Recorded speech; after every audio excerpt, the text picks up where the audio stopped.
Hello and welcome back to Cultural Geography. I will be making video lectures to accompany the chapters in your textbook. The videos will highlight some of the key points in the chapter, but not all of them. So it's your job to be responsible for the materials covered in the textbook, as you will be quizzed on them as well.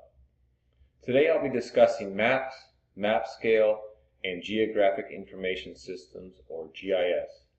So on that note, let's get after it. So there are many definitions of what a map is, but this definition suits our purpose as well. A map is a geographic model of the spatial aspect of reality. It's a two-dimensional model of the Earth, or a portion of the Earth. So here is an example of a model of a camera. It's a simplified representation of the reality or the real car, and it's two-dimensional. So here on the Earth that we can think of as reality. There are many things going on here, from roads, buildings, open space, to the racial makeup and the socioeconomics of the neighborhoods. As I just listed, there are many, if not infinite, number of geographic models of this reality that can be made into a map. So here is a simplified geographic model of this area depicting the infrastructure. Note that I said simplified representation of reality. I did not map the utility lines, religion, or socioeconomic characteristics of this area. The map has a very specific purpose for what is meant to be used. It's a simplified version of reality. So how do geographers use maps? They provide information on locations and relationships between locations. So for example, where is the closest Walmart to your home? What is of interest in Idaho? What's the fastest route between Boise and Sun Valley? Or the most scenic route? So these are some of the ways that we can use a map. So geographers use maps to also identify and explain patterns. We have already done this in previous lectures. So we can identify some things like, why is the road super curvy rather than straight? Is there a correlation between where crops are grown and climate? Is the distribution of crimes in a city random, or is there a pattern? What counties in Idaho were hardest hit by the swine flu, and why? So let's look at this. So here's a map of crime for downtown Boise. And police can use a map like this to identify patterns of crime by the location, type of crime, or time of day perhaps. So this information can then be used to target specific areas, increase patrol, or coordinate neighborhood watch programs. By looking at this map, we can see a number of assaults around Main Street. Having some familiar with the area, I would suspect that these assaults are a result of drunk people getting in fights or outside of bars. We could also, maybe if the data was collected, we could look at the time of day. Are these assaults occurring in the evenings, or are they occurring in the day? So these are other interesting spatial questions that could be asked of this data. So in 2009, there was an outbreak of swine flu across the U.S., and Idaho was not immune to this. And this is a map of Idaho, and we can identify counties that had the highest cases, which so happens to be Elmore in the very dark blue.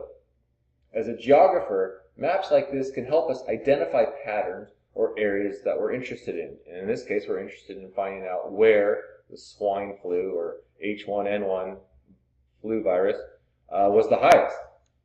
So now we have identified where swine flu is the highest. We can now ask why. And that's the real interesting part of geography, is identifying why these things happen. So is there a higher proportion of elderly or young in Elmore? Do people have less access to health care? So these are some of the questions that can be started to be asked once we've identified where the highest cases of the swine flu are, or were in this case. A city planner would look at these patterns. So on the left we have 1990 and the year 2000 on the right. And so as population density increases, so does traffic, urban sprawl, and other things that go along with kind of a city growing. So as population density increases, what other things increase with or decrease? Just something to think about that, and things that planners are interested in identifying. So let's take a turn and look at various types of maps, or map types. So cognitive maps are mental representations of physical locations. Human and animals use them to find their way and to help recall important features of the environment. Geographers use cognitive maps to supplement their knowledge about the physical characteristics of places. So, for example, knowing how people view a location provides additional information about physical characteristics. Do people notice a feature or not?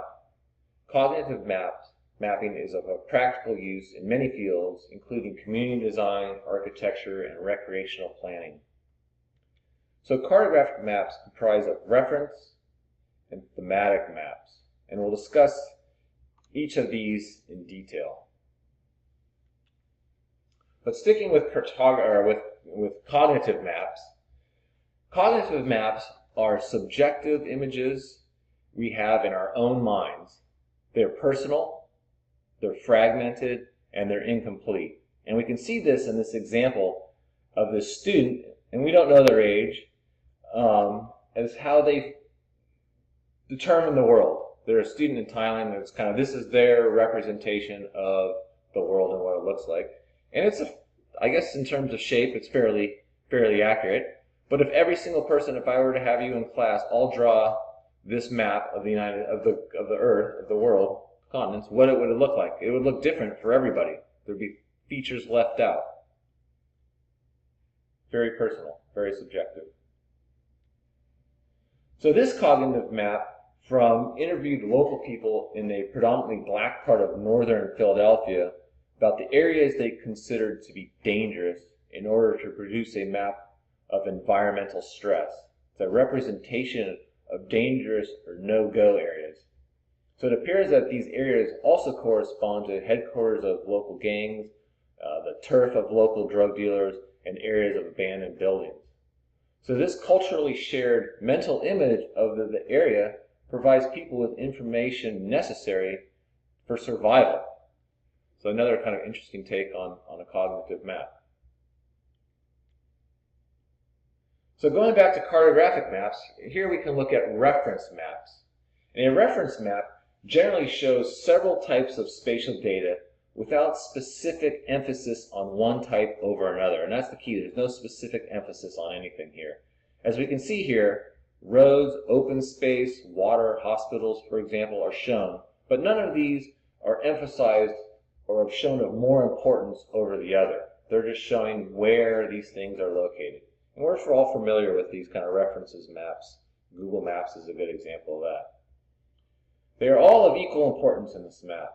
So reference maps can vary in their complexity and size, but generally include just the various geographic features that give a picture of the area being mapped. For example, political boundaries, cities, topographic features, transportation routes, and so forth. And here's a reference map of the Boston subway. Note how this map only emphasizes the routes and stops. Nothing else is of importance in this. And they all show everything of equal importance. So thematic maps, which is, as its name suggests, means that maps have a specific theme or focus. This group of maps is extremely diverse. Thematic maps can vary in topic, complexity, purpose, and kind of representation. They generally show characteristics or attributes of features that vary spatially. So qualitative or nominal data are just categories. For example, vegetation type, type of road network, for example, highway, surface street, alleyway. All we can say about those things are that it's a highway, that's a surface street, or it's an alleyway. We can't say anything else about that. There's no numerical data associated with that. Quantitative data are amounts or magnitudes. For example, the amount of precipitation or the population density of a state.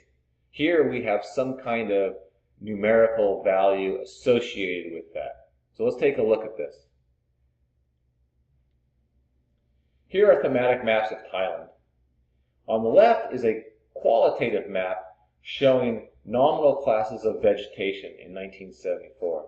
Notice that all that can be said about the vegetation is where it is found. There's no numerical data associated with this.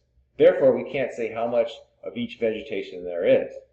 On the right is a quantitative thematic map showing population density in 1974. And now we can say something about this. We can say the area around Bangkok has a higher population than anywhere else in Thailand. So there's some numerical data associated with that.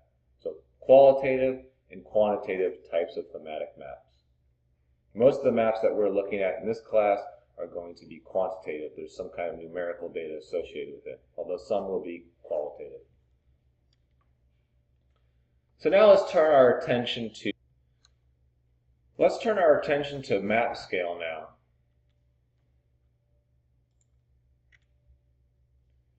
So a map represents a portion of the Earth's surface. Since an accurate map represents the land, each map has a scale that indicates the relationship between a certain distance on the map and the distance on the ground. Geographic data are generalized according to scale. So the map on the left, where we have a scale of 1 to 24,000, where 1 inch on the map corresponds to 24,000 inches on the Earth's surface. In this map, we can see a smaller portion of the Earth's surface compared to the other two maps, and as a result, more detail such as small streets and buildings can be seen. This, in relationship to the map on the right, is called a large-scale map. A large-scale map shows a smaller geographic region in greater detail, while a small-scale map shows a larger geographic region with less detail. And I understand that this is kind of this large scale and small scale seems backwards, but this is just the way it is. So a point I want to touch on briefly is understanding the scale at which you analyze things can produce very different results. For example, looking at obesity rates at the state level provides a general overview of where obesity rates are highest.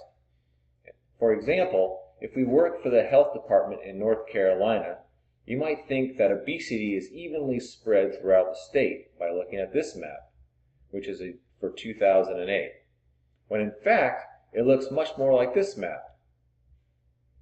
From this county level map, we get a very different picture. In North Carolina, it looks like obesity rates are highest along the coast than they are inland. So by changing the scale of analysis, we have a very different picture. Therefore, if you're tasked with a state-run obesity intervention program, you would not want to target each county the same, but focus your efforts on the counties in red. So be careful at what kind of level of analysis you do, because you can get very different results. So in this section, I'm going to discuss what geographic information systems are and how they can be used in geography and other fields. So the definition of GIS varies depending on specific applications, but generally it is described as a computer-based system with the ability to capture, store, query, analyze, interpret, and display geographic data to understand relationships, patterns, and trends. GIS connects information about where things are located, i.e. the latitude and longitude, with information or attributes about those things. The key here is we're talking about geographic data. So what is geographic data? Geographic data is information describing the location and attributes about those things. It's a composite of spatial data and attribute data. And here's just a very easy explanation. We have a little red dot at Tokyo, so we know the latitude and longitude of Tokyo, for example. and we can have attributes about that location of Tokyo, that it's the country is in Japan. We can have population. So that's the strength of GIS, is tying attributes or information about that point of location. So GIS connects information about where things are located with information about what those things are. For example, earlier in this lecture, we looked at crime at Boise. The crime incident can be mapped by the street address or by the latitude and longitude. And then attributes about the crime can be attached. For example, the type of crime, the time of day, if an arrest occurred, etc. So again, the power of GIS is being able to map the features and link associated attributes to that location and then perform some kind of analysis. GIS is much more than simply just making a map of something. Yes, that could be the start of it, but then we want to take that data and turn that data into information by performing some kind of analysis on that data. So here is an example of GIS map, an analysis showing a heat map of parking citations in San Francisco. So areas that are red have a greater number of parking citations than areas of blue. So why might you suspect these areas have such a high number of citations? It's because of street sweeping. So if you don't move your car on a specific street sweeping day, you get a ticket. So it's an interesting map, but that's also how they fund their street sweeping program, is by citations. So I don't know if they necessarily want to try to limit those citations, because then the program might be in jeopardy, but it's an interesting map nonetheless. So who uses GIS?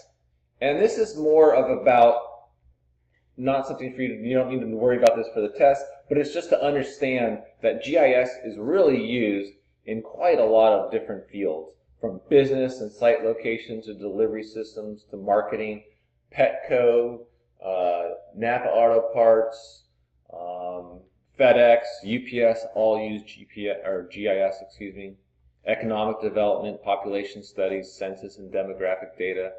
People doing urban planning use this all the time. Education, research tools. I work on many projects with Dusty Perkins and Steve Lisney, for example, using GIS. Public safety services, fire and police use GIS extensively. Environmental monitoring, government, local government, state government, City of Boise, City of Caldwell, City of Nampa all use GIS. Industries, transportation, communications, mining use GIS. Politics, public health, epidemiology studies, as we saw with the swine flu case, urban planning. These are all applications, people in different fields that use GIS. So perhaps GIS is something that you should consider learning, and we offer that at CWI.